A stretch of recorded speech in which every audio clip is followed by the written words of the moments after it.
علماء محققین کا کہنا یہی ہے کہ شب برات یعنی 14 اور 15 دن کی درمیانی شب یہ خصوصی فضیلت رکھتی ہے، اور اس میں عبادت کا اہتمام کرنا، نمازوں وغیرہ کا، نفلی نمازوں کا، یہ مسلمانوں کو اس کا اہتمام کرنا چاہیے۔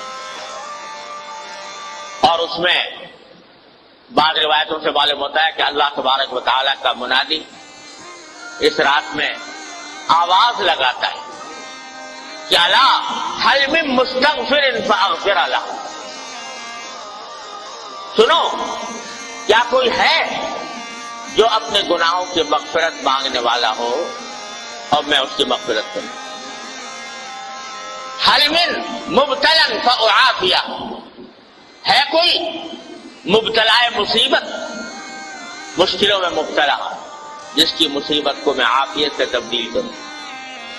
یہ ساری رات اللہ تبارک و تعالیٰ کی طرف سے اعلان ہوتا رہے، لہذا اس رات میں جاگنا اور عبادت کرنا یہ عام راتوں سے زیادہ فضیلت کا سبب ہے۔ دعائیں کرنا بشرطے کہ وہ عبادت اسی طرح کی جائے جس طرح جناب نبی کریم سرور دو عالم صلی اللہ علیہ وسلم نے فرمائی، اس میں بھی اپنی طرف سے کوئی اضافہ نہ ہو۔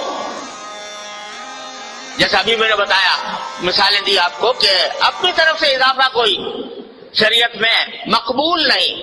کل محدثۃ بدعہ وکل بدعۃ ضلالہ، ہر نئی بات جو انسان دین میں پیدا کرے وہ بدعت ہے اور ہر بدعت گمراہی۔ تو شیطان تو انسان کے پیچھے لگا ہوا ہی ہے، اسے دیکھا کہ یہ رات فضیلت والی آنے والی ہے، تو اس فضیلت والی رات میں مسلمان متوجہ ہوں گے، اللہ تعالیٰ کی طرف رجوع کریں گے، عبادتیں کریں گے، دعائیں مانگیں گے، تو میرا تو گھاٹا ہو گیا۔ لہذا اس نے ایسے ایسے طریقے ایجاد کروا دیے کہ لوگ جو ہے عبادت سے ہٹ کر ان طریقوں میں لگ جائیں اور ان کی وجہ سے اس رات سے جو فائدہ اٹھایا جا سکتا تھا وہ نہ اٹھا۔ کیا سے طریقے گڑھ لیے کہ بھائی نماز پڑھو یا نہ پڑھو، شب برات کا حلوہ ضرور پکاؤ۔ وہ نماز پڑھو یا نہ پڑھو، عبادت کرو یا نہ کرو، لیکن حلوہ پکانا ضرور فرض۔ اگر کوئی نہ پکائے تو قابل ملامت، یہ لے بھائی اس کے گھر تو شب برات کا حلوہ بھی نہیں پکتا، یہ بڑا وہابی ہے، یہ جو ہے ایسا کنجوس ہے، بخیل ہے کہ اس کے گھر میں حلوہ ہی نہیں پکتا۔ اب کوئی خدا کا بندہ پوچھے کہ بھائی حلوے کا کہیں ذکر قرآن میں، حدیث میں، صحابہ کرام کے تعامل میں کہیں ہے کہ بھائی شب برات کے دن حلوہ پکنا چاہیے؟ نہ قرآن میں اللہ تعالیٰ نے فرمایا، نہ نبی کریم صلی اللہ علیہ وسلم نے ارشاد فرمایا، نہ صحابہ کرام کے عمل میں کہیں اس کا کوئی دور دور کوئی نشان نظر آتا ہے، مگر یہ حیاتی بات اور اس کو فرض اور واجب سے زیادہ ضروری قرار دو۔ کوئی پوچھے بھائی حلوہ نہ پکاؤ یہ بدعت ہے، ارے بھائی حلوہ پکانے میں کیا ہے؟ حلوہ کوئی حرام چیز ہے؟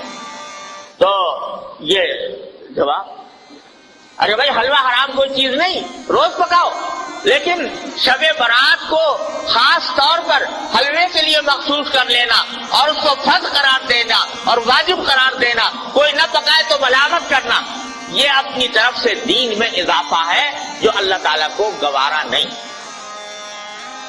تو ایک تو یہ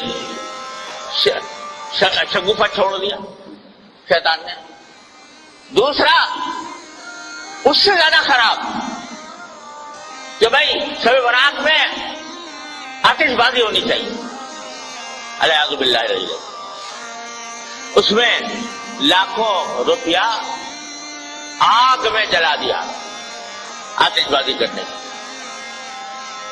آتش بازی ہو رہی ہے اور آپ جانتے ہو کہ اس آتش بازی نے جانے کتنے بے گناہوں کی جان لی ہے،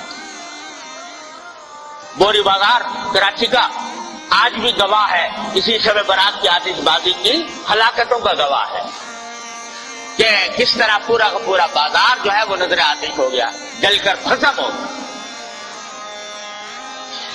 अब ये भी वो बात है कि न कुरान में, न हदीस में, न साहब किराम के तामुल में, न बुजुर्गान दीन की वसीयतों में कहीं भी नहीं अपनी तरफ से शब बारात के साथ आतिशबाजी का शगुफा छोड़ ये शैतान। हलवा पकाना तो चलो भाई आम दिनों में जायज था, हलाल था।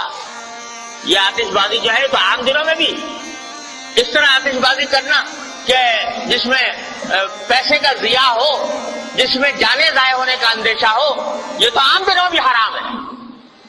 तो इस मुबारक रात में जिसमें अल्लाह ताला गुनाहों की मग़फ़िरत मांगने को फरमा रहे हैं, जिसमें दुआएं मांगने के फरमा रहे हैं, उसमें ये काम करना तो इतनी बड़ी बुरी बात है, ये छोड़ दें।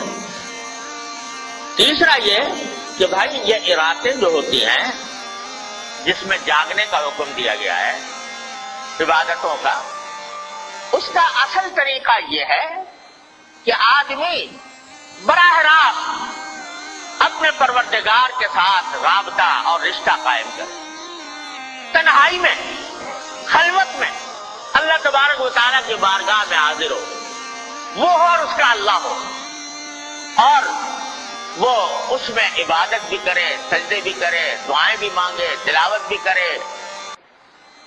जितना आदमी खलवत में, तन्हाई में अल्लाह तबारक व तआला की इबादत करेगा, उतना ही अल्लाह के साथ मजबूत ताल्लुक पैदा होगा, उतना ही अज्र और सवाब मिलेगा, उतनी दुआएं इंशाअल्लाह कबूल होंगी। लेकिन बाज़ औक़ात ये भी एक किस्सा खड़ा हो गया कि उसमें जलसों का सिलसिला शुरू हो गया, जलसे हो रहे, रातें जो हैं वो जलसे की इंतजामात ही में सर्फ हो रही, खाने पक रहे हैं, जगह चढ़ रही है, दावतें हो रही है।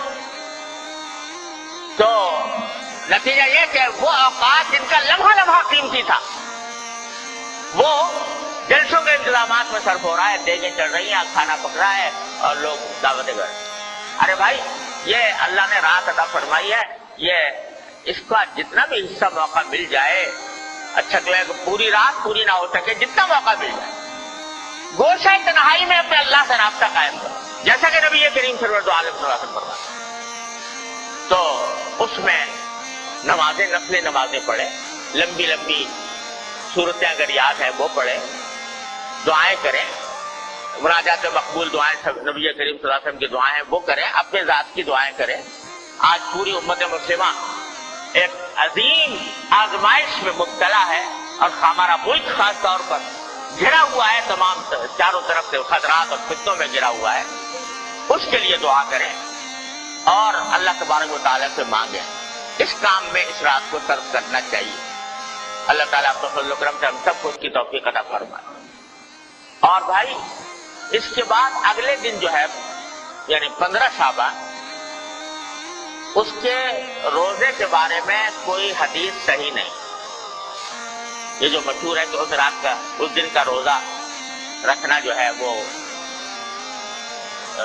खास तौर पर उस दिन का रोजा, इसके लिए जो हदीस आई है वो बहुत कमजोर, ज़ईफ है, काबिल एतबार नहीं। अलबत्ता अभी बात कर चुका हूं कि शाबान के सारे ही महीने में आप रोजे रखा करते थे, सारे महीने के अक्सर अय्याम में रोजे रखा करते थे। लिहाजा वो फजीलत जिस तरह आज के दिन को हासिल है, इसी तरह कल के दिन को भी हासिल है, परसों को भी हासिल है, तरसों को भी हासिल है।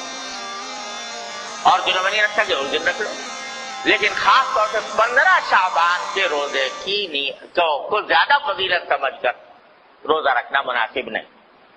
लेकिन सारे शाबान में जब भी मौका मिल जाए रख दिया जाए। इस तरह इस शब बारात को, इस रात को गुजारना चाहिए।